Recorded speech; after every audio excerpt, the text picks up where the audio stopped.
next at 6. This is tax relief for every Kansan. Lawmakers send a tax cut bill to the governor. Why she's planning a veto. Plus, shovel about a car length path for us to get to the mailbox.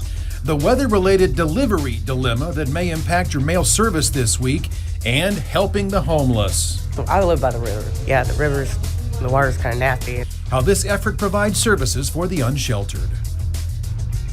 Good evening and welcome into the news at 6. Glad you're along with us tonight as we have a big swing in the weather to tell you about once again. Yeah, the cold is making a return and the snow is too. Let's get the outlook at this hour from Chief Meteorologist Jeremy Goodwin.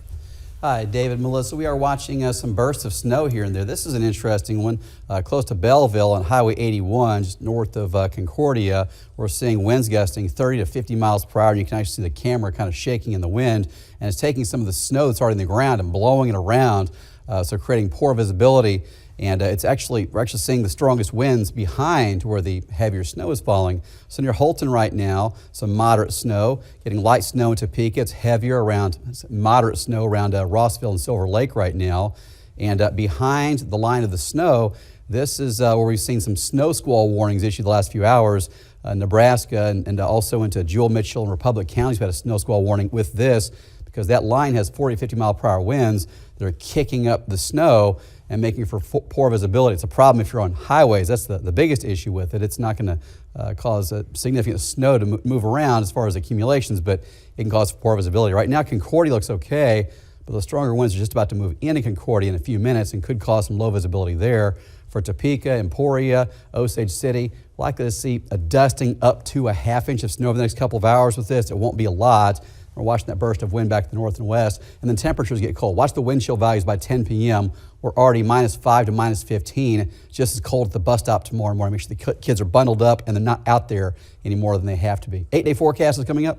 I-70 is closed west of Salina because of some of those issues Jeremy was showing you with the bit of snow and wind. The Kansas Department of Health and Environment today officially lifted the city of Topeka's boil water advisory. However, we should note the advisory is still in effect for all of you in Shawnee County Rural Water District 1C. That is roughly the area west of Topeka, south of the Kansas River to Auburn, also the Metro Topeka Airport Authority. The city issued the advisory Sunday. They say the cold weather. This is First Alert Weather. Well, scattered snow continue in the next few hours, really up to a dusting, maybe a quarter of an inch.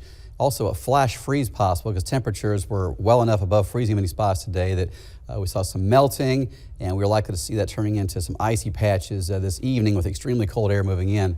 The wind chill by 10 p.m. is already -5 to -15. Tomorrow morning for the bus stop, make sure the kids are bundled up and also make sure they don't have to be out there any longer than they absolutely have to be.